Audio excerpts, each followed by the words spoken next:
Mas pinadali na ang government Ngayon, transactions sa narito na tulong ang ng pinakamainit na mga balita na nakalap sa bawat sulok ng bansa. Ihahatid sa bawat Pilipino kung saan man kayo sa mundo. Smartphone Ang Pilipinas ngayon. Pakinggan ang bawat kaganapan sa bawat lalawigan. Ito ang Pilipinas ngayon.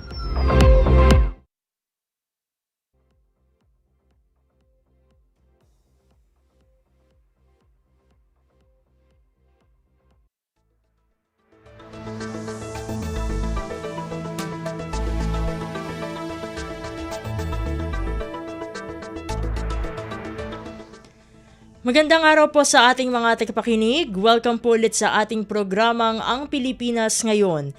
Ito po ang inyong lingkod, Steph Vicente. Samahan niyo po ako sa kabuuan ng ating palatuntunan. Tulad ng dati, mapakikinggan po ang ulat ng ating mga kapatid na himpilan sa probinsya, ang ating mga segmentong balitang negosyo at kalakalan, balitang sports at balitang artista, maging ang ilan sa mga pangunahing balita mula dito sa ating bansa. Yan po sa kabuuan ng ating palatuntunan, ang Pilipinas ngayon. Mga kaganapan sa Kamaynilaan at mga kalapit na lalawigan dito sa Ang Pilipinas Ngayon.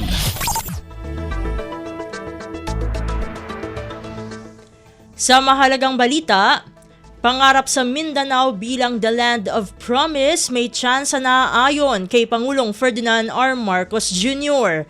Ang detalye ng balita ihahatid sa atin ni Alvin Baltazar.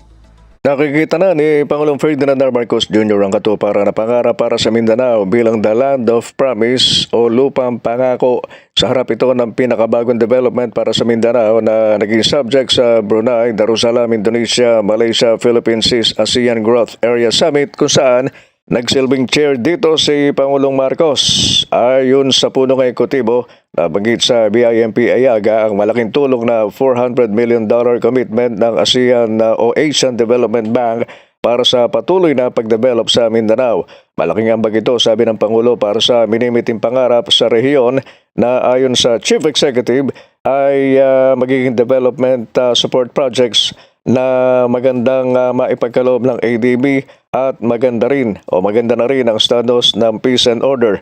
Wala na ng labanan at kung may kriminalidad man, hindi naman ito gayong kalakay, sabi ni Pangulong Marcos. Pakinggan natin ang naging bahagi ng pahayag ng Chief Executive. We always talk about land of promise that we never were able to see the promise of. I think there's a chance now that we will. Because there's no more fighting. Well, there's some criminality, but it's not the full-scale, large-scale fighting like we had.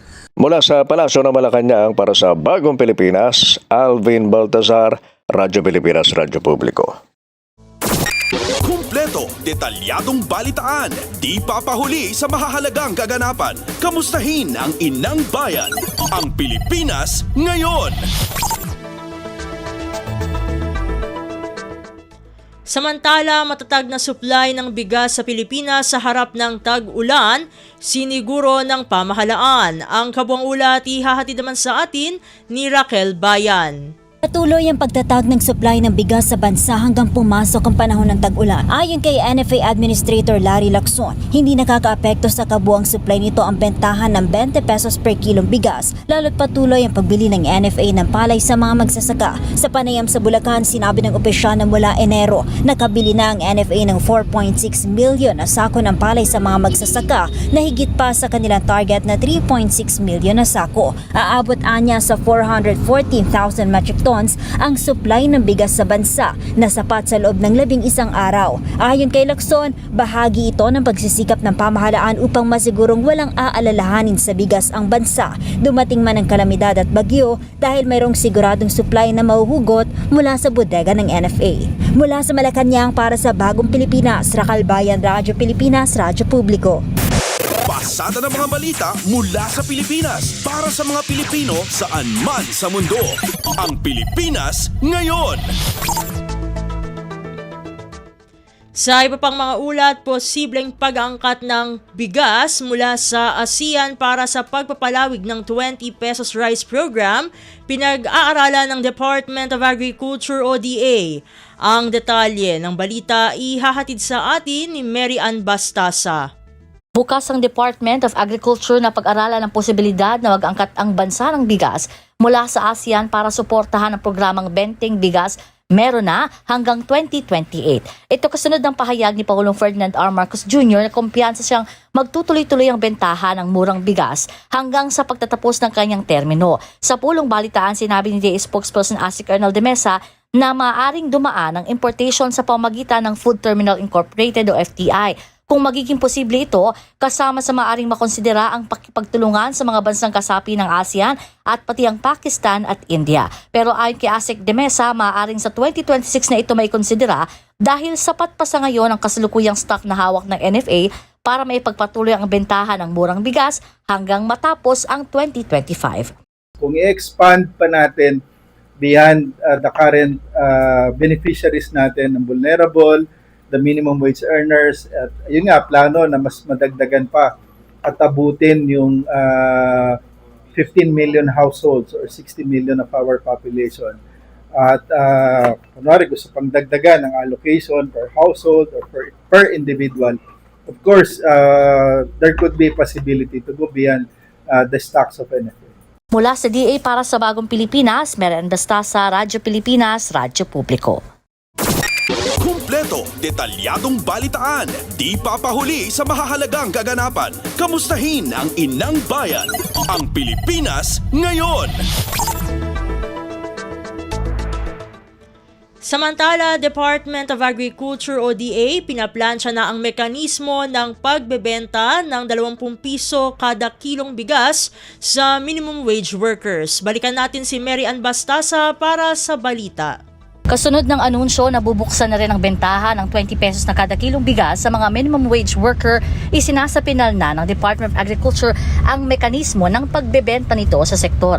Ayon kay DA spokesperson Asik Arnel de Mesa, katuwang nila ang Department of Labor and Employment sa pagtukoy ng magiging proseso ng bentahan at pati na ang mode of distribution. Sa inisyal namang rollout sa Hunyo, may 120,000 ang minimum wage worker ang natukoy ng DOLE na makikinabang sa murang bigas. Maaari naman silang makabili ng hanggang 10 kilo kada buwan. Kabilang sa mga natukoy na minimum wage worker ay mula sa mga nagtatrabaho sa factories. Pagtitiyak naman ng DA, mananatili sa 20 pesos ang benta sa minimum wage earners at hindi ito pwedeng patungan ng presyo ng mga kumpanya. Mula sa DA para sa Bagong Pilipinas, Mary Ann Bastasa, Radyo Pilipinas, Radyo Publiko. Pasada ng mga balita mula sa Pilipinas para sa mga Pilipino saan man sa mundo. Ang Pilipinas ngayon.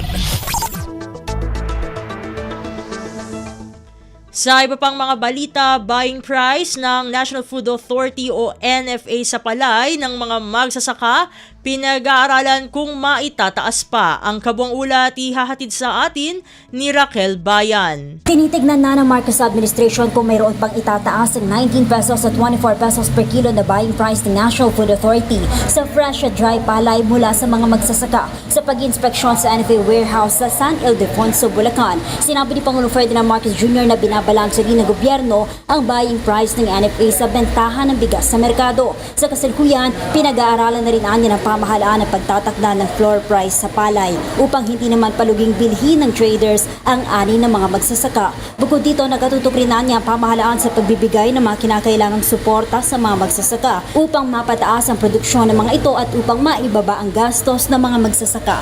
Lang namin, siyempre, yung presyo na binibili ng consumer at saka yung presyo na binibili sa farmer na mataas ang pagbenta sa palengke at hindi naman masyadong mababa ang pagbili ng NFA. Kaya sa aking palagay, makuwat mukha namang maayos. Isipin ko na lang ng sagot dun sa tanong ko kung pwede pa. Mula sa Malacanang para sa Bagong Pilipinas, Raquel Bayan, Radyo Pilipinas, Radyo Publiko. Kumpleto, detalyadong balitaan, di papahuli sa mahahalagang kaganapan. Kamustahin ang inang bayan, ang Pilipinas ngayon. Samantala, Metro Pacific Fresh Farm sa Bulacan layong makalikha ng nasa 500 metriko tonelada ng fresh produce kada taon. Balikan natin si Raquel Bayan para sa balita. Hinangaan ni Pangulong Ferdinand Marcos Jr. ang ganda at pagiging epesyente ng Metro Pacific Fresh Farm sa Barangay Salapungan, San Rafael, Bulacan. Sa pagbisitang ito ng Pangulo, inikot nito ang bagong vegetable farm at ipinakita rin ang mga kagamitan at pasilidad ng gusali. Ang pasilidad na ito ang pinakamalaki at kauna-unahan sa bansa na greenhouse facility. Ang aktibidad na ito ni Pangulong Marcos ay bahagi ng mga hakbang ng Marcos administration na isulong ang mas maraming supply ng gulay sa bansa. Gayon rin ang pagsusulong ng kaunlaran sa rural area sa Pilipinas. Tinatayang nasa 3.5 hectares ang kabuang laki ng pasilidad na ito na layong i-transform ang local vegetable production sa bansa sa pamamagitan ng innovation at teknolohiya. Initial phase pa lamang ito ngunit layo nitong makapag-produce ng nasa 500 metric tons ng fresh produce kada taon. Mula sa Malacanang para sa Bagong Pilipinas, Raquel Bayan, Radyo Pilipinas, Radyo Publiko. Pasada ng mga balita mula sa Pilipinas para sa mga Pilipino saan man sa mundo. Ang Pilipinas ngayon. Sa iba pang mga balita, Pangulong Ferdinand R. Marcos Jr. nais matiyak na maramdaman ng publiko na sila ay ligtas sa pamamagitan ng makikitang pulis sa lansangan. Ang detalye ng balita ihahatid sa atin ni Alvin Baltazar. Kailangang may nakikitang pulis ang mga tao. Itong binigyan din ni Pangulong Ferdinand R. Marcos Jr. sa harap ng pagnanais nitong maramdaman ng publiko na sila ay ligtas. Ayon sa Pangulo, importante na may nakikita tumiikot na mga pulis sa lansangan upang sa panahon anya na kailangan ng tulong at sakdolo ng mga tao ay mabilis itong makakatugon o makakaresponde. Maganda, sabi ng Pangulo, ang pinapakita ng istatistikang kaugnay ng pagtatrabaho ng kapulisan, gayong malaki anya ang naibawas sa krimen. Ganun pa man, binigyan din ng Chief Executive na kailangan ang police visibility na ginagawa na naman anya ngayon ng pamunuan ng PNP na tinawag na Cops on the Beat. Pakinggan natin si Pangulong Ferdinand R. Marcos Jr. Hindi sapat na marami tayong napapawasan natin yung krimen. Kailangan nakikita yung pulis para feeling safe naman yung mga tao. Mula sa Palasyo ng Malacanang para sa Bagong Pilipinas, Alvin Baltazar, Radyo Pilipinas, Radyo Publiko. Kumpleto, detalyadong balitaan, di papahuli sa mahahalagang kaganapan. Kamustahin ang inang bayan, ang Pilipinas ngayon.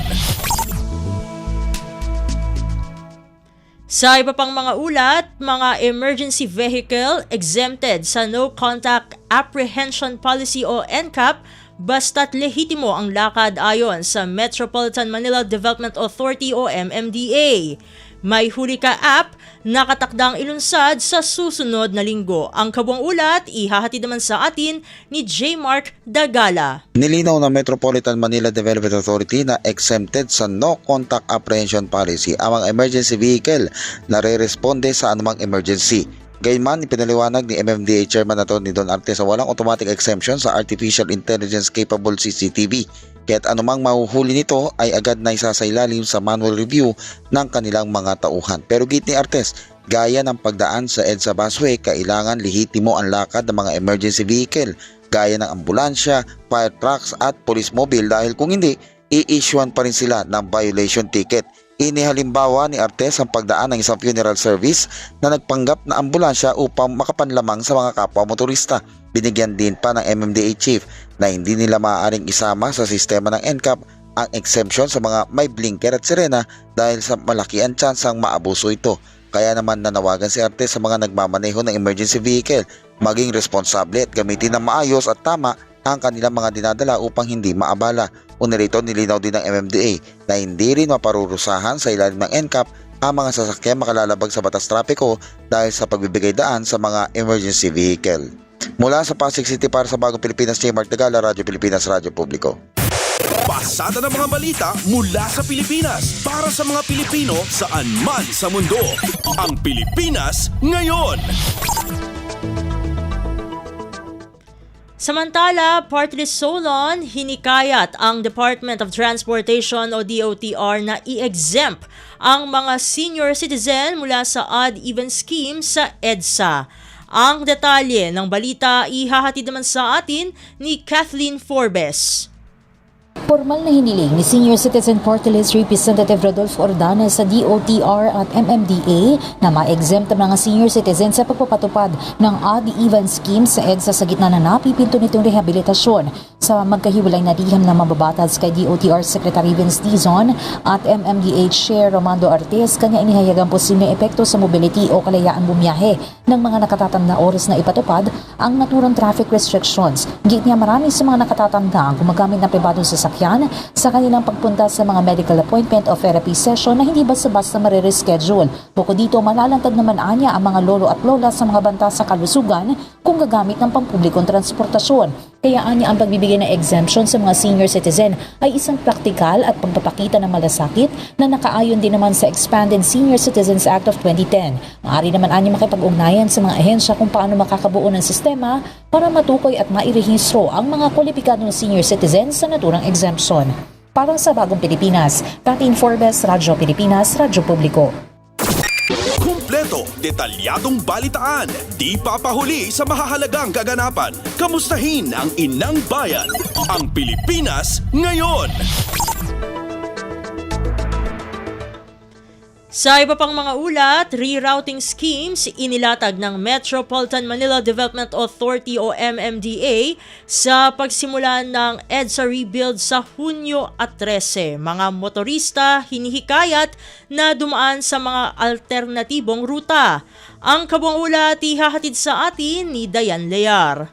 Inanunsyo ng Metropolitan Manila Development Authority o MMDA ang pagpapatupad ng rerouting schemes sa pagsisimula ng EDSA Rebuild Project sa June 13.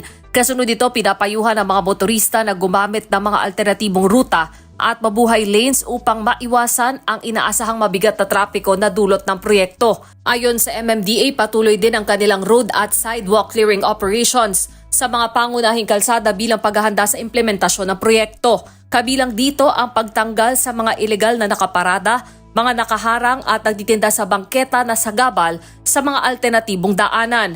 Layo nitong mapanatiling maluwag ang trapiko lalo na sa mabuhay lanes. Para sa kabuuang detalye ng rerouting schemes, maaring bisitahin ang Facebook page ng MMDA. Mula sa Pasig City para sa Bagong Pilipinas, Dayan Lear, Radyo Pilipinas, Radyo Publiko. Pasada ng mga balita mula sa Pilipinas para sa mga Pilipino saan man sa mundo. Ang Pilipinas ngayon. Samantala, Negros Oriental Congresswoman-elect Janice Degamo ikinalugod ang pagkakaaresto kay dating Congressman Arnie Teves sa Timor-Leste. Ang detalye ng balita ihahatid sa atin ni Kathleen Forbes. Ikinalugod ni Negros Oriental Congresswoman-elect Janice Degamo ang napaulat na pag-aresto kay dating Congressman Arnie Teves sa Timor-Leste. Batay sa ulat, inaresto ng immigration authorities na Timor-Leste si Teves dahil sa umunay pagiging illegal alien, kawalan ng valid na Philippine passport at pagiging subject ng international alert ng Interpol at umiiral ng warrant mula sa ating DOJ dahil sa pagpatay kay dating Negros Oriental Governor Roel Degamo. Para kay Congresswoman-elect Degamo, hindi lang ito basta hakbang para sa pagkamit ng hustisya para sa kanilang pamilya, ngunit para din sa buong Negros Oriental matapos sa malagim na pamamasna sa kanyang asawa at siyam na iba pa noong 2023. Giit pa ni Degamo na ang pag-aresto kay Teves ay paalala sa lahat na walang sinuman ang nasa ibabaw ng batas. Ipinapakita rin anya nito ang matibay na kooperasyon sa pagitan ng mga bansa at lakas ng pandaigdigang sistema legal sa pagtugis ng hustisya. Umaasa din siya na formal ng uusad ang mga legal na proseso na magbibigay ng pangmatagalang kapayapaan sa Negros Oriental. Para sa Bagong Pilipinas, Kathleen Forbes, Radyo Pilipinas, Radyo Publiko. Kumpleto, detalyadong balitaan, di papahuli sa mahahalagang kaganapan. Kamustahin ang inang bayan, ang Pilipinas ngayon.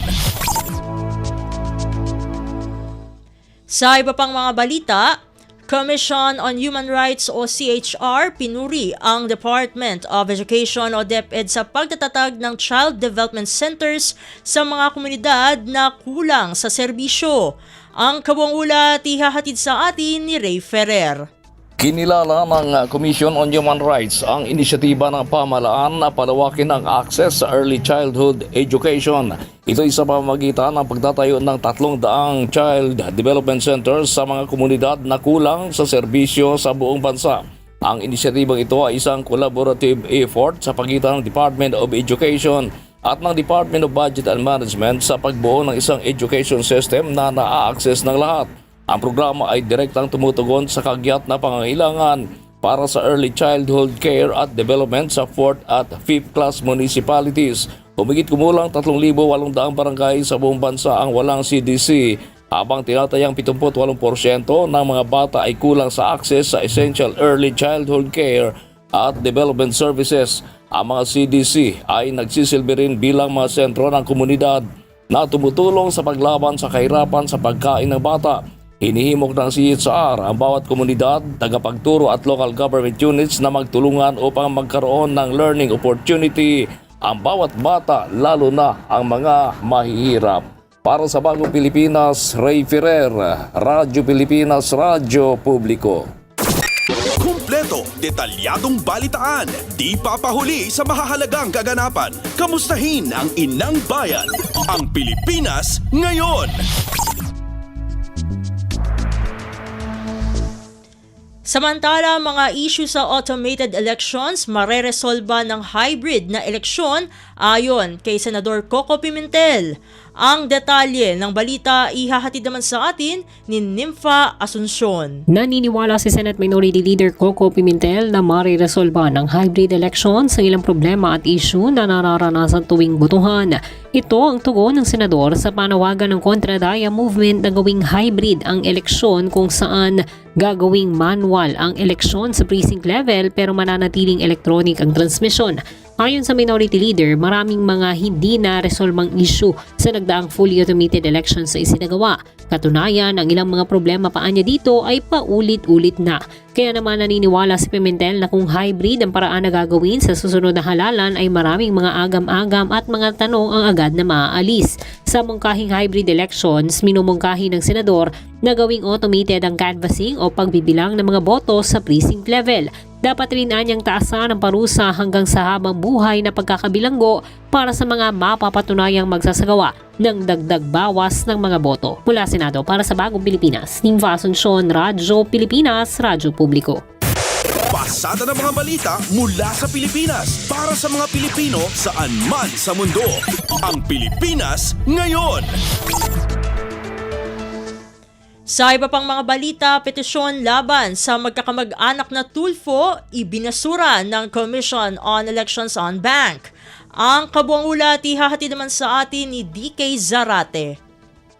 Tuloy yan ang binasura ng Commission on Election and Bank ang petisyon laban sa magkakamag-anak na Tulfo. Sabi ni COMELEC Chairman George Erwin Garcia, ibinasura ang apela ng petitioner na si Virgilio Garcia dahil sa kawalan ng ebidensya at teknikalidad. Kabilang sa mga respondent sa petisyon sina Senador-elect Erwin Tulfo, kumandidatong pagkasenador na si Ben Tulfo, Congresswoman Jocelyn Tulfo at anak nito na si Congressman Ralph Tulfo. Sa petisyon, unang iginiit ng mga nabanggit ay ang magkakamag-anak na incumbent Senator Raffy Tulfo na kasad umano sa konstitusyon na bawal ang political dynasty o magkakamag-anak na nakaupo sa halal na posisyon ng gobyerno. Kinwestiyon din ang mga citizenship o kinwestiyon din ang citizenship ni Senador-elect Tulfo pero bigo umano ang petitioner na mapatunayan ang alegasyon. Mula sa lungsod ng Maynila para sa Bagong Pilipinas, DK Zarate, Radyo Pilipinas, Radyo Publiko. Kumpleto, detalyadong balitaan, di papahuli sa mahahalagang kaganapan. Kamustahin ang inang bayan, ang Pilipinas ngayon. Samantala, kamalayan sa pagbibigay galang sa pambansang watawat ng Pilipinas, mas lumalawak kasabay ng pagbabago ng henerasyon. Ang detalye ng balita ihahatid sa atin ni Mary Rose Rosero ng Radyo Magazine. Matagumpay na pinangunahan ng National Historical Commission of the Philippines o NHCP ang pagsisimula ng pagdiriwang ng National Flag Day simula kahapon, May 28 hanggang June 12, Araw ng Kalayaan ng Pilipinas. Ayon kay Mr. Aljan Conciliado, isang history researcher mula sa NHCP, mahalaga na maintindihan sa maagang panahon ang sinisimbolo ng ating pambansang watawat at tamang paggalang sa pamamagitan ng Republic Act 8491 o ang Flag and Heraldic Code of the Philippines na nagbabawal sa paglalagay ng kahit anong salita, letra, disenyo, mga marka at mga disenyo sa poster at print material sa ating pambansang watawat. Narito ang kanyang pahayag.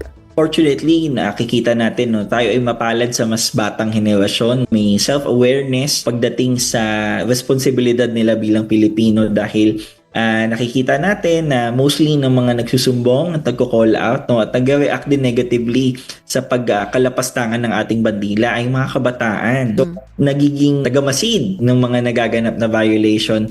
Mula sa Radyo Magazine para sa Bagong Pilipinas, ito si Mary Rose Rosero, Radyo Pilipinas sa Radyo Publiko. Pasada ng mga balita mula sa Pilipinas para sa mga Pilipino saan man sa mundo. Ang Pilipinas ngayon. At iyan ang mga maiinit na kaganapan para sa araw na ito. Samantala, ating antabayanan ng mga ulat mula sa ating mga kapatid na himpilan sa probinsya para sa Regional News sa pagbabalik ng Ang Pilipinas Ngayon makalipas ang ilang paalala.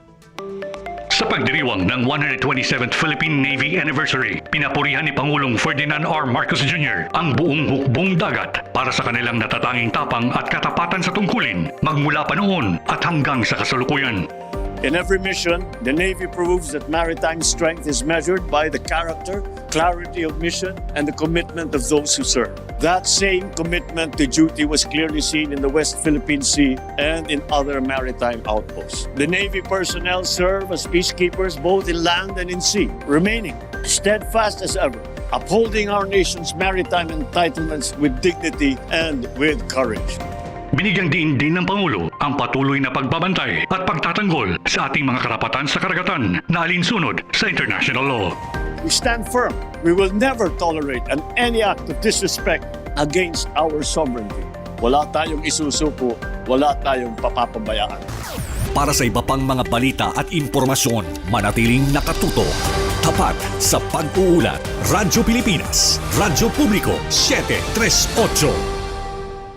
Mas pinadali na ang government transactions sa tulong ng eGovPH Super App. Pwedeng-pwede mo nang magawa ang lahat ng ito. I-download ang eGov app sa iyong smartphone o tablet mula sa App Store o Google Play Store. Pagkatapos, ilagay ang iyong mobile number at i-authenticate gamit ang one-time PIN o OTP para marehistro ang iyong account. Saka ilagay ang iyong mga pangunahing impormasyon at kumpletuhin ang facial recognition technology para sa verifikasyon ng iyong pagkakakilanlan. Para sa mas mabilis at mas maayos na serbisyong panggobyerno, gamitin na ang eGovPH Super App.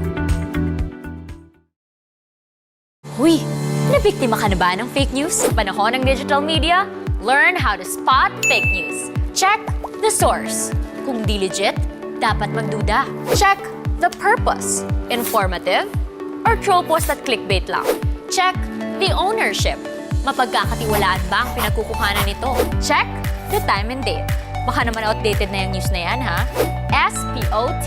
Together, let's spot fake news. Tiyakin ang katotohanan, fake news ay labanan. A friendly message from PCO, DepEd, CHED, DSWD, DILG, PBS at Radyo Pilipinas. Balita mula sa lalawigan sa bawat rehiyon ng ating bayan.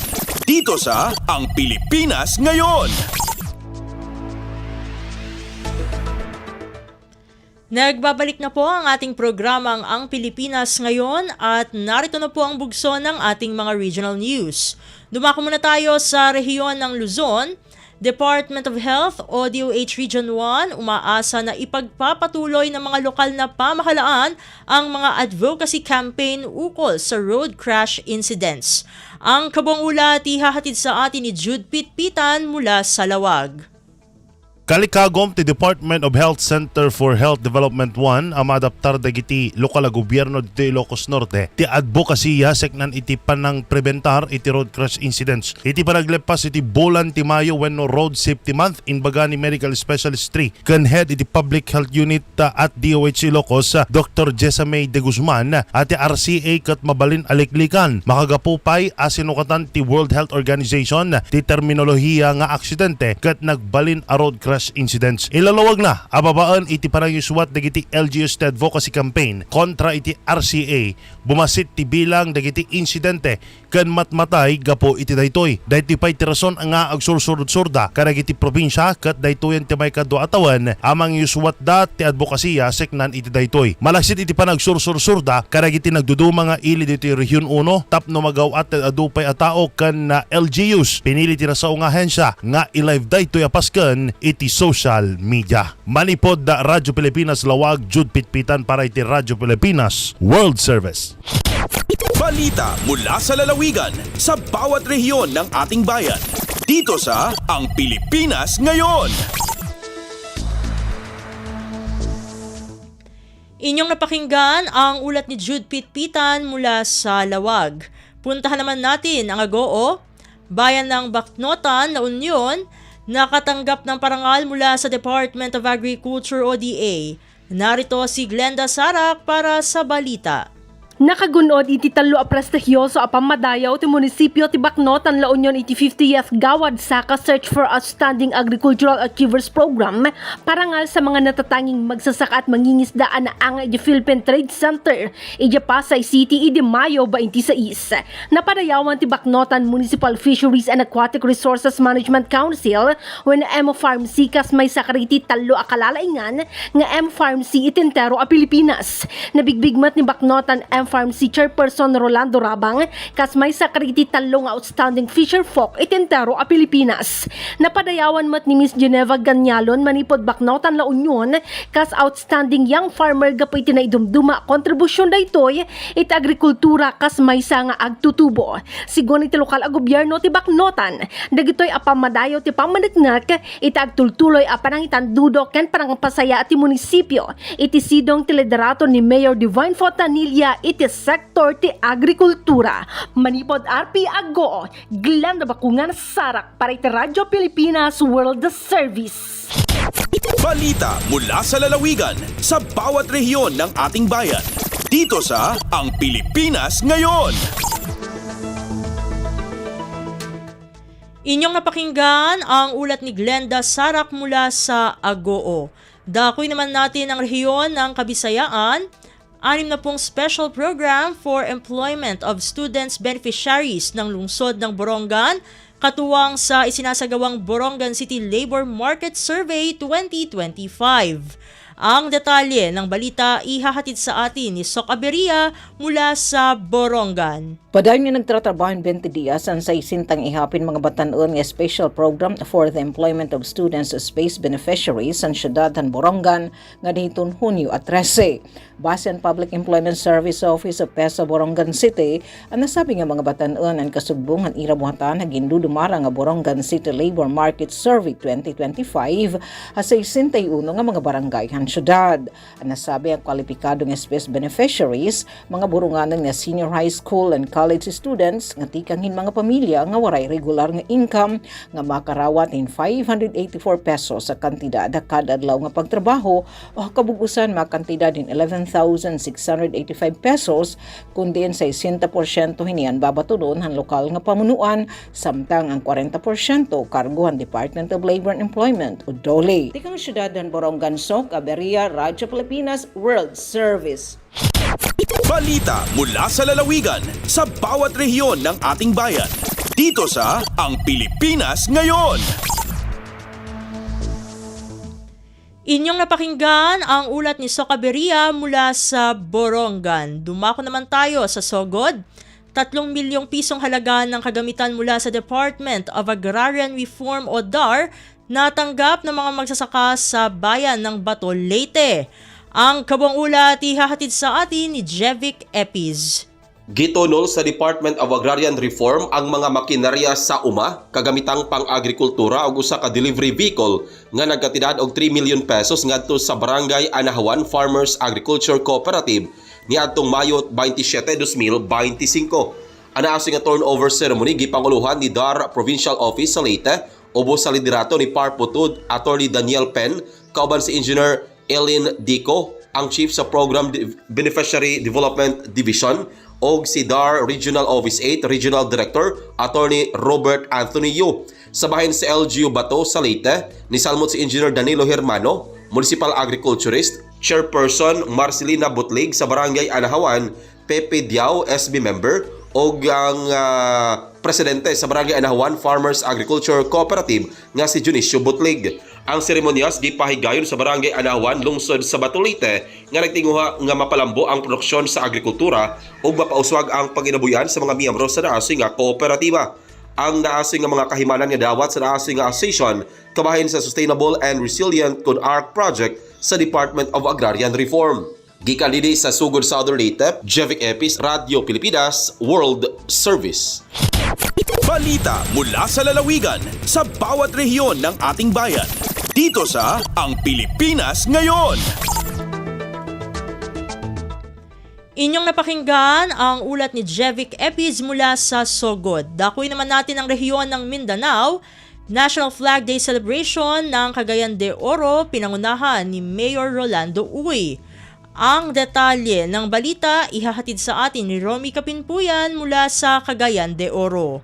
May duyog ang kagamahan ng lokal sa Cagayan de Oro sa pagpanguna ni City Mayor Rolando Uy, kauban ng opisyales sa Boy Scouts of the Philippines, Bureau of Fire Protection, 4th ID Philippine Army ug Cagayan de Oro City Police Office sa flag raising ceremony agig pagtamod sa National Flag Day kagahapon Mayo 28 nga gipahigayon ni atubangan sa Executive Building sa City Hall. Mahinumduman nga niadtong Marso 6, 1965, pinasikad sa Presidential Proclamation No. 374 ni President Diosdado Macapagal magsilbi nga National Flag Day ang Mayo 28 matag tuig. Subay nini gipahigan ang pagpakayab sa nasudong bandila o gisundan sa sagrado nga pagritero pinagi sa pagsunog sa mga gi-turnover nga mga karaan, gisi, dunot, kuspaw na nga mga bandila nga nakasubay usab sa protocol nga nalatid sa Republic Act No. 8491, Conflag and Heraldic Code of the Philippines aron malikayan ang sayop nga paggamit ug pagpasipala sa nasudong bandila. Gikan sa Cagayan de Oro, Romy Kapinpuyan para sa Radyo Pilipinas World Service. Balita mula sa lalawigan sa bawat rehiyon ng ating bayan. Dito sa Ang Pilipinas Ngayon. Inyong napakinggan ang ulat ni Romy Kapinpuyan mula sa Cagayan de Oro. Puntahan naman natin ang Zamboanga, gabay sa ayos na work application program ng lokal na pamahalaan, inilunsad sa lungsod ng Zamboanga. Narito si Shirley Espino para sa balita. Formalmente introducir al gobierno local por medio del Public Employment Service Office o PESO el gabay sa ayos na work application o gawa program para con aquellos que han busca trabajo na ciudad de Zamboanga. El mencionado iniciativa tiene el objeto para asistir con el magatabusca trabajo, en particular aquellos primer vez aplicante y aquel estaba na pobre familia para poder buenamente hacer estos mga documento si ta solicita trabajo. El target beneficiario del mencionado programa que ta conduci na oficina del PESO na mencionado ciudad amo aquellos mga primer vez aplicante, out of school youth, senior high school, college graduates, trabajador desplazado y aquellos na planya cambia carrera. Desde na Orpi Zamboanga is si Shirley Espino para na Radyo Pilipinas World Service. Balita mula sa lalawigan sa bawat rehiyon ng ating bayan. Dito sa Ang Pilipinas Ngayon.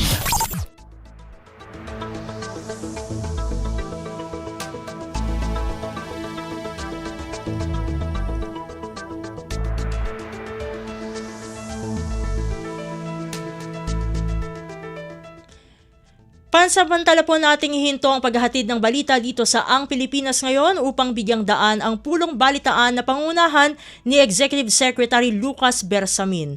Narito na po si Executive Secretary Lucas Bersamin. Muhammad Sali.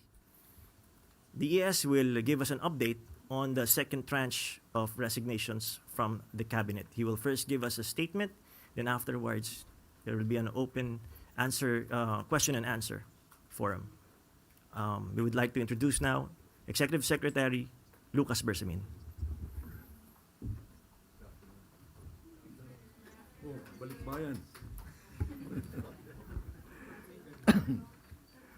Good afternoon, Malacanang Press Corps. Upon the directive of President Ferdinand R. Marcos Jr., we are announcing today the acceptance of the second tranche of courtesy resignations from select officials in the executive branch. As the President himself stated, when we see shortfalls in performance, I don't leave it at that. I don't do things pang optics. If there is a problem, I like to fix it. This process is part of a rigorous and ongoing evaluation of government performance, not only at the cabinet level, but across the entire bureaucracy. The President has been clear from the beginning. We are not just looking at the top levels. We are going deeper into the agencies, into the systems, and into the quality of public service being delivered on the ground. The people expect results, and the President has no patience for underperformance. In line with this, the President has also instructed the heads of government-owned and controlled corporations to submit their courtesy resignations. He has further indicated that senior officials will likewise be included in the continuing review. Each resignation accepted is based on a careful assessment of whether the standards set by the President for efficiency and leadership have been met. Some have delivered, others have not. The following officials have been informed that their resignations have been accepted. The first one, Solicitor General Bernardo I. Guevara. He is to be replaced by UP Law Dean Darlene Berberabe. Dean Berberabe will enter the service as the new Solicitor General. She took her oath this morning before the President on the strength of her broad experience as an academic and legal professional.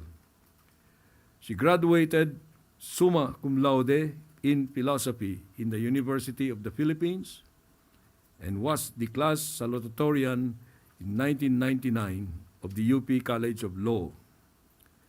While she was a student, she already worked at the Kizumbing Torres Law Firm. She later joined Procter & Gamble as General Counsel. In 2010, she assumed as the Chief Executive Officer of the Pag-ibig Fund, and there she became known for her transformational leadership, good governance, integrity, and excellence. Her strong philosophy background will help her use the wisdom and the ethical leadership she has gained from deep reflection and rigorous study to competently perform her tasks as the Solicitor General. The second whose resignation is accepted is the resignation of CHED Chair J. Prospero E. De Vera III. She will be replaced by CHED Commissioner Shirley Agrupis. We are grateful for the service. No, there is another one that I will have to announce. The PNP Chief. Oh, bakit?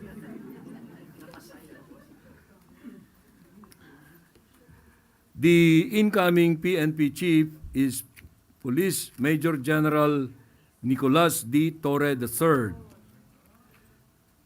The turnover of command will happen June 2nd. We are grateful for the service of those who are stepping down. A smooth transition is being implemented to ensure continuity and stability in their respective institutions.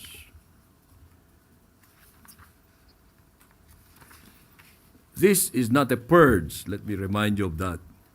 This effort is the President's commitment to a government that works fast, delivers results, and meets the expectations of the Filipino people. As the President has said, he will not hesitate to make the necessary changes to keep the government moving forward. Thank you. I will now take your questions.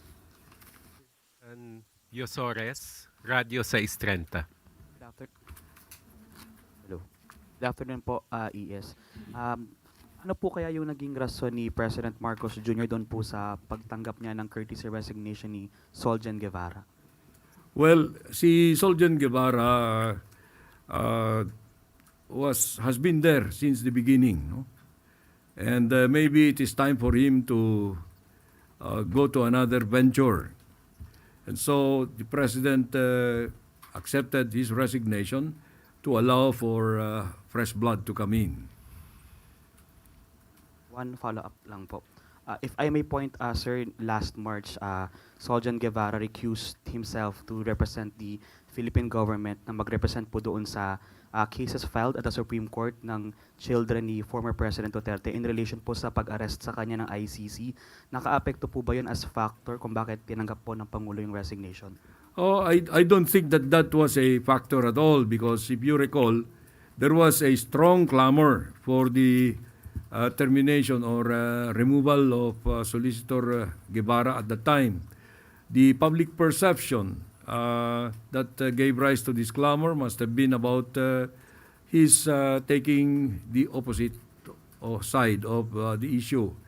But you know, he and the president had a conversation about this, and the president respected his ethical decision to recuse. Now, if there was a reservation about his professionalism at that time, the president could have already removed him. But the president continued to repose trust in him. So up to the decision to accept his resignation, Solicitor General Guevara was still there. Next question, Chloe Hofana, Business World. Good afternoon, ES. Good afternoon. How many GOCC heads submitted their resignations already, and ilan pong total na hinihintay natin? Practically all GOCCs or their leaderships have submitted, but we are still awaiting for the submission of other GOCCs. The GCG actually is on top of this situation. It has issued a memorandum. And although that memorandum said that the GOCC resignation should come through us, we will make it clear to the GCG that only the heads of the agencies, the resignation of the heads of agencies should be reviewed by us. And the GOCCs are anyway under an annual term basis. And it is about this time, June, that the GCG reviews the performance of the respective boards of the GOCCs. I cannot give you the exact number now because it increases every day. Sir, follow-up question. How would the resignations impact their operations? Well, there is no appreciable impact at all, negative at that, because all these people who offer their courtesy resignations are expected to continue performing their functions, discharging their duties until their replacements have been appointed. And that is expected of all public servants. No one abandons. Because that is part of the obligation of a public servant. And last question from me, sir. Could this signal potential policy shifts or realignment in state-run corporations that might affect private sector partnerships or public-private joint ventures? No, not at all. The stability of policies will continue. The policy directions have been issued to these offices by the President and the governing or the supervising cabinet secretaries. So there is a clear path for all of them to see, to follow, and to traverse. Thank you, sir. Ace Romero, Philippine Star. Secretary, good afternoon. Maaari bang humingi kami ng detalye bakit po si General Torre na 2-star general ang napili ng Pangulo bilang susunod na hepe ng PNP? Wala akong may bigay na detalye dyan. Ano? You know, the appointment of elements of the officers of the PNP, there has to be kept confidential. Okay? We should respect that confidentiality. But it's the President's discretion, which I consider to be absolute because he is actually the, well, you cannot consider that Commander-in-Chief kasi civilian yan, no? Pero more or less, ganun. No one can question the use of that discretion, call it inscrutable. But right now, the considerations that weighed in the choice of General Torre should be respected.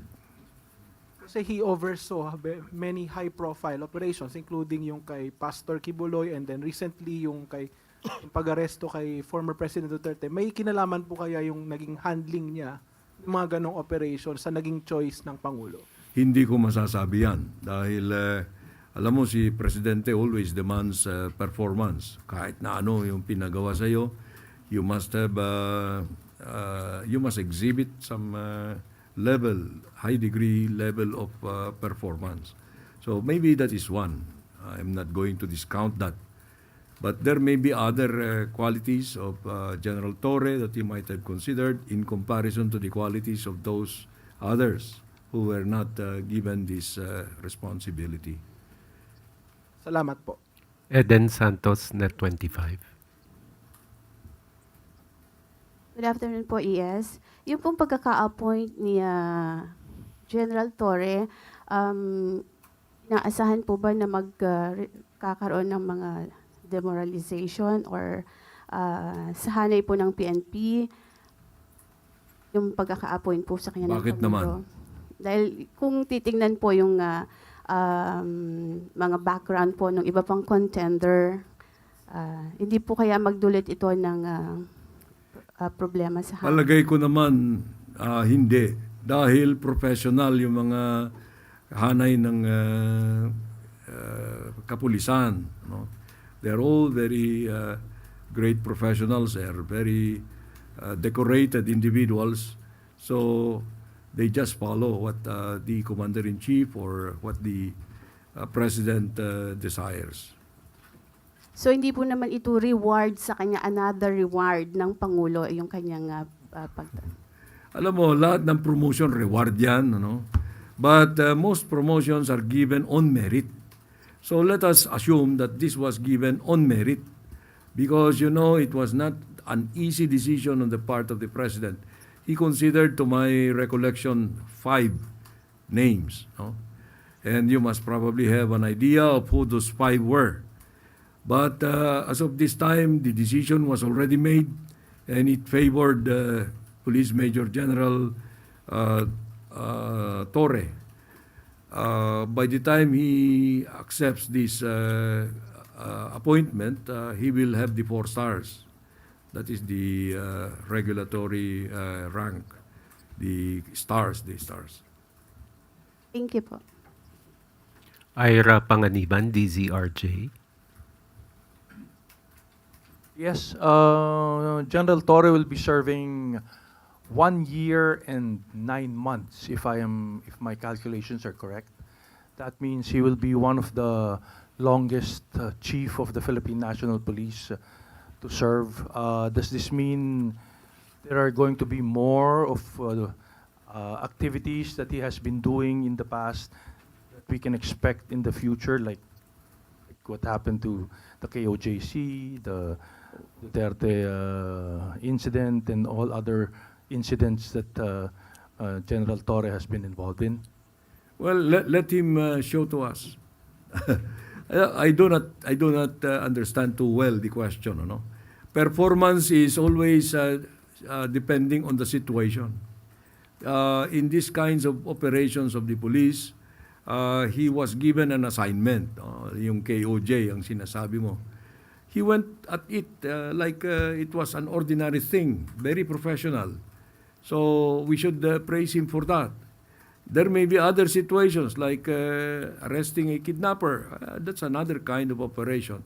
So let us not judge a person on the basis of one that he had done very excellently. Baka yung next na kanya, palpak siya. Ibig sabihin nun, it's not going to be easy for us to predict. Follow up lang.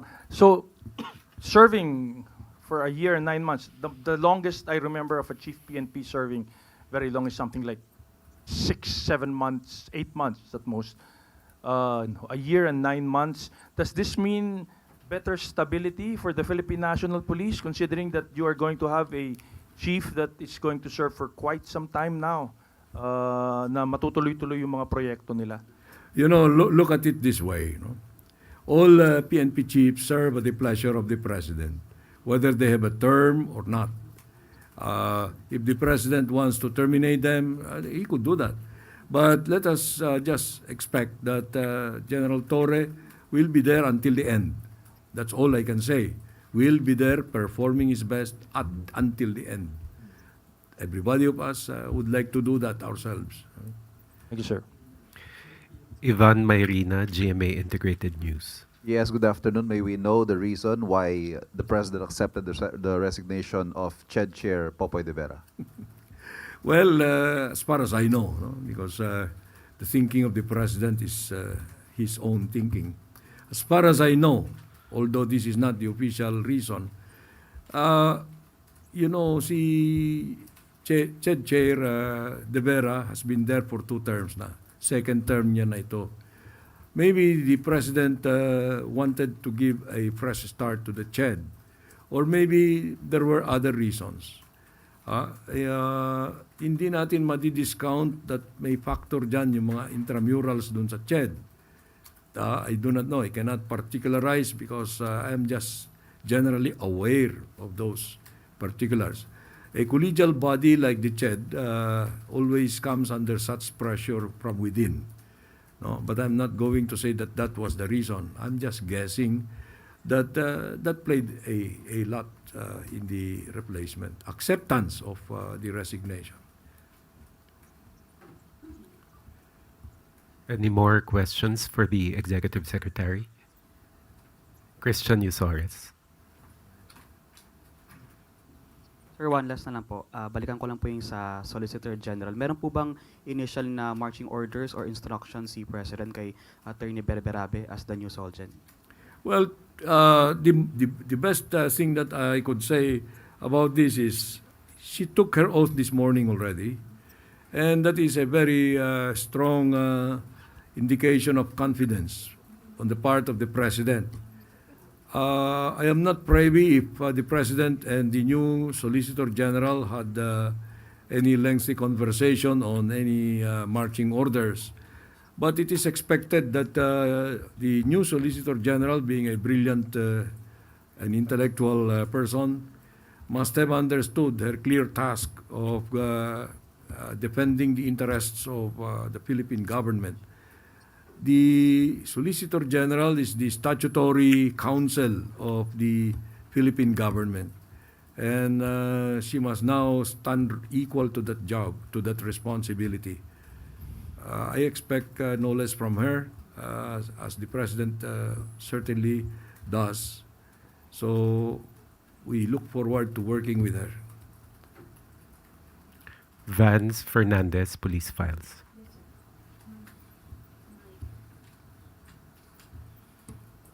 I'm eager to know who provoked the President na magkaroon ng ganitong courtesy resignation. Yung provoke, yung results of the election. Sinong nag-ano? Wala. The President is a very spontaneous person. If you had observed him, he has never been confrontational. But, you know, he is a very sensitive person. Like all of us. So, when we are given a message from others, we react.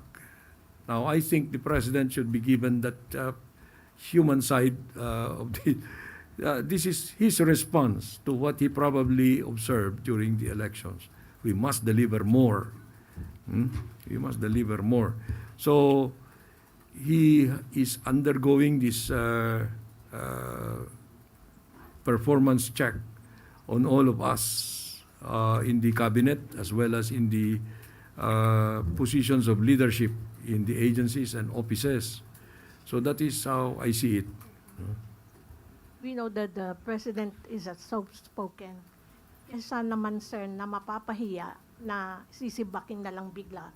Mas mabuting nangyaring ganitong yung courtesy resignation. Yes, the President is a very patient. Ayoko nang sabihin na tolerant. What we expect from him is his true self, showing of his true personality. He's very decisive. I will just tell you that. He's very decisive about things. He's very focused. And based on my working with him closely in the past 3 years, nearly 3 years na, he will never back down from any controversy. He confronts the controversy, not the person, the controversy. So I hope that answers your query. Once again, Eden Santos, Net25. ES, hindi po hair follicle test ito, ES. Yun lang pong kasi si General Torre po ay na-appoint na as PNP chief. How about yun pong courtesy resignation ng iba pang mga involved dun sa illegal arrest di umano ni dating Pangulong Rodrigo Duterte. Yung resignation po ni na DILG Secretary, DOJ Secretary Remullaz, are we expecting na sa mga susunod na araw ay meron na rin pong yung resulta? I do not like your qualification of the arrest as illegal. No? That is an opinionated statement made by somebody. I will not name who she is. But from our point of view, the arrest was perfectly legal according to according to international law. We have debated that in the public domain for a long time.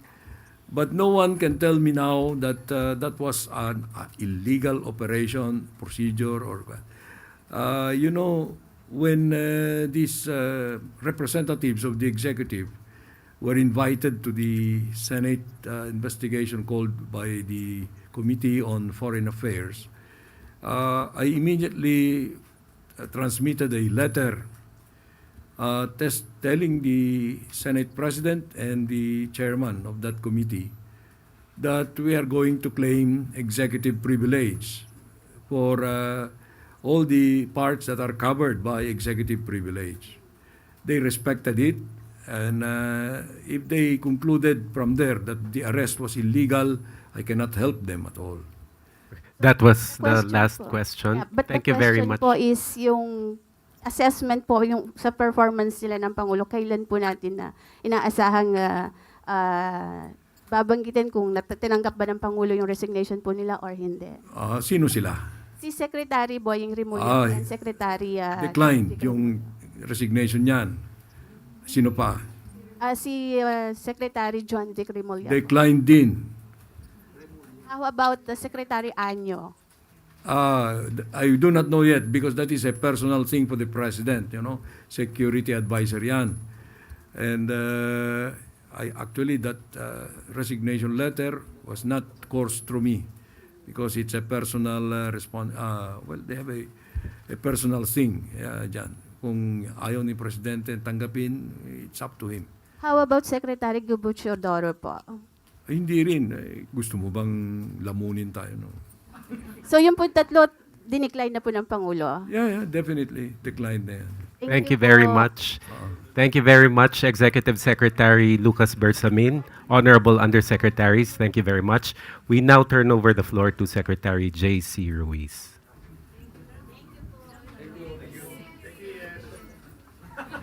Thank you to the Malacanang Press Corps. And by the way, your IDs are ready.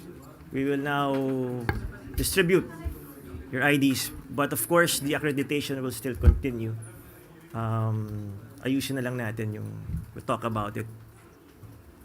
Mike? Sorry?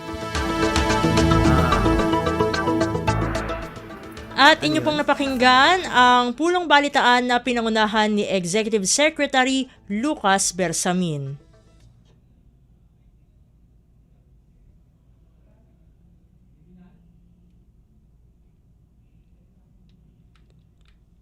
Balita mula sa lalawigan sa bawat rehiyon ng ating bayan.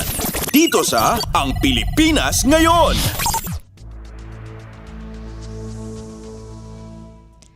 Kanina ay inyong napakinggan ang ulat ni Shirley Espino mula sa Zamboanga. Dadako naman tayo sa Butuan.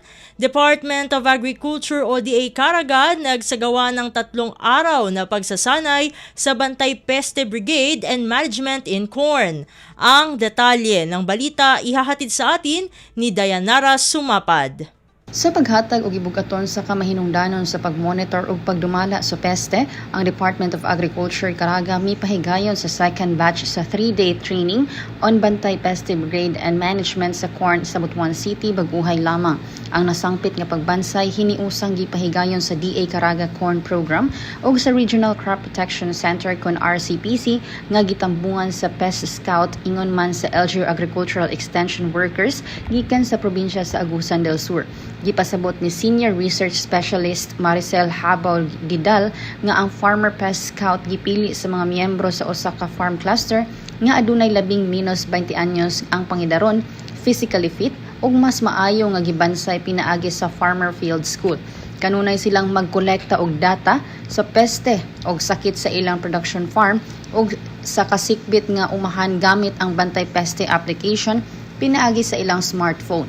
Ang mga datos nga gisumite gikan kanila mao ang basihan sa RCPC sa pagtubag dayon sa bisan unsang mga panghitabo gikan sa natad. Ang unang batch sa nasangpit nga pagbansay gihimo usab sa miaging semana diin ang mga partisipante gikan sa Agusan del Norte, Surigao del Sur ug Surigao del Norte. Gikan sa Radyo Pilipinas Butuan, Dayan Sumapad para sa Radyo Pilipinas World Service.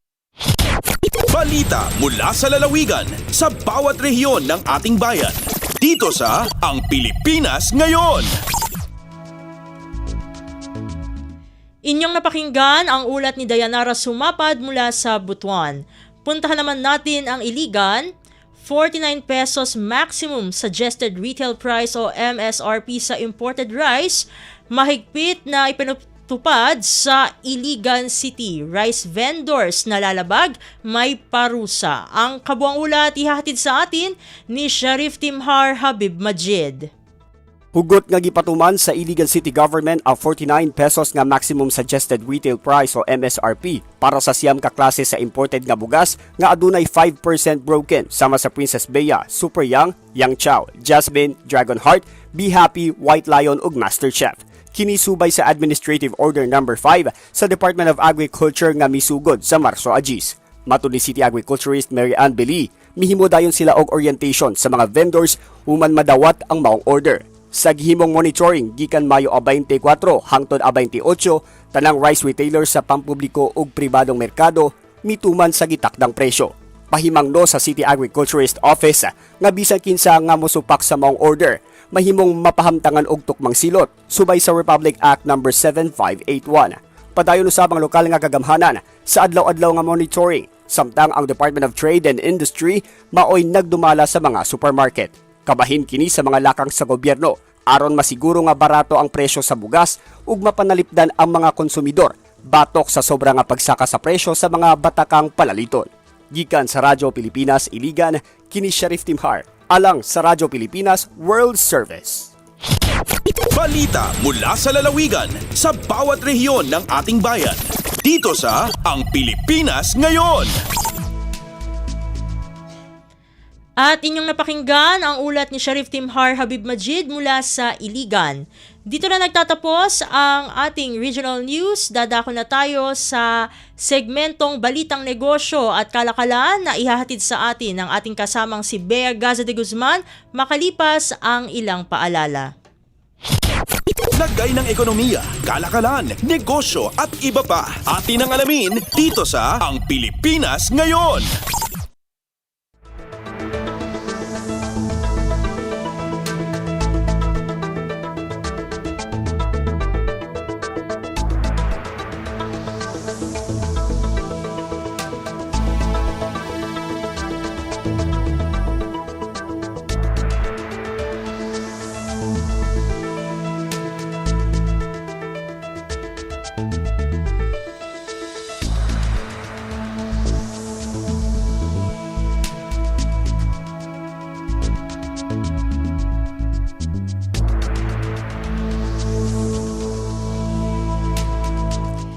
Magandang araw, narito ang Balitang Negosyo at Kalakalan. Inaasahang maiiwang mas mababa sa 6% ngayong taon hanggang 2031 ang annual economic growth ng Pilipinas ayon sa World Bank Group o WBG. Batay sa pinakabagong Country Partnership Framework o CPF para sa Pilipinas, sakop ang fiscal year o FY 2026 hanggang 2031. Ipinapakita ng pagtataya ng WBG sa Gross Domestic Product o GDP growth ng bansa na magiging 5.3% ito ngayong taon, 5.4% sa susunod na taon at 5.5% sa taong 2027. Mas mababa ito sa ambisyong 6 hanggang 8% target ng Administrasyong Marcos Jr. para sa ikalawang half ng kanyang termino. Sinabi ng WBG na asahan pa rin ang posibleng panganib at potensyal na pagganti ng ibang pangunahing global players sa usapin ng trade war. Sa kabilang banda, magbebenepisyo ang Pilipinas mula sa mas pinabuting margins of preferences para sa pangunahing iniluluwas na produkto, mas mababang presyo ng produktong global at inaasahang normalisasyon ng monetary policy rate sa susunod na 3 taon. Paliwanag pa ng WBG ang 5.3% pagtataya sa GDP growth rate ng bansa ay dahil kinonsidera rin ang epekto ng mas mahal na taripa, walang katiyakang polisiya sa kalakalan lalo na sa produktong pangluwas at epekto sa pamumuhunan sa pamamagitan ng mas mababang global growth. Nakikita namang unti-unting aangat ang paglaki ng GDP ng Pilipinas sa 5.7% sa 2028, 5.8% sa 2029 at 2030 at 5.7% sa 2031. Lagay ng ekonomiya, kalakalan, negosyo at iba pa. Atin ang alamin dito sa Ang Pilipinas Ngayon.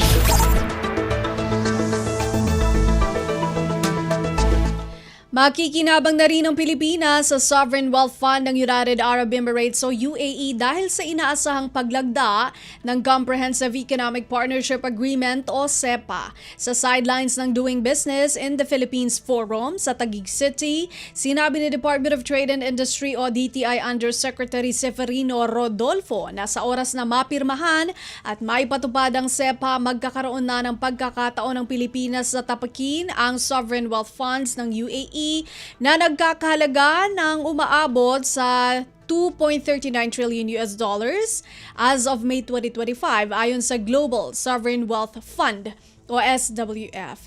Inilagay ng Global SWF ang UAE sa world's second largest o SWF manager, sumunod sa bansang China na may Sovereign Investment Fund na 2.77 billion US dollars.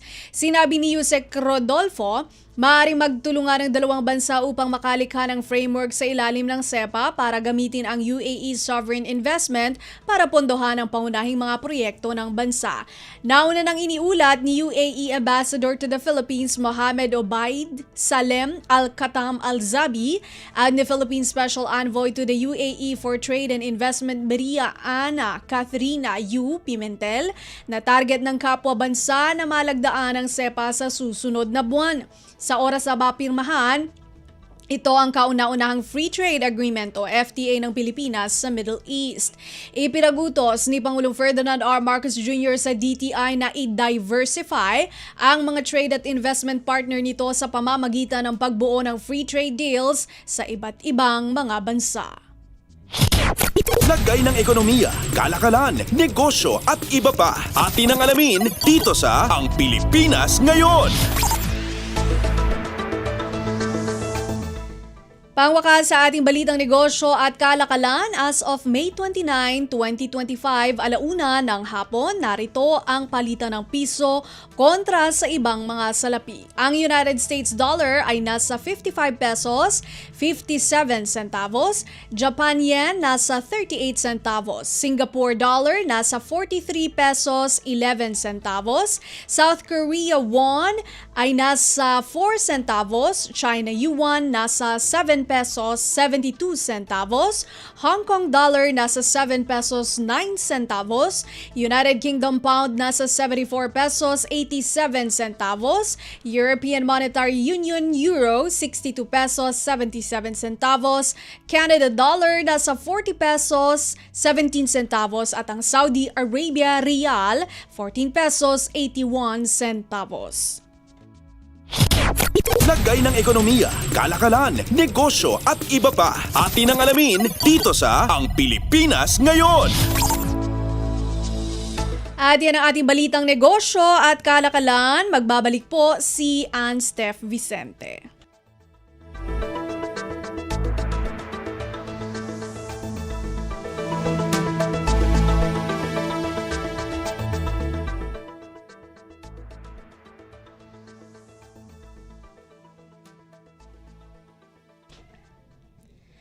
At inyo pong napakinggan ang ating segmentong Balitang Negosyo at Kalakalan.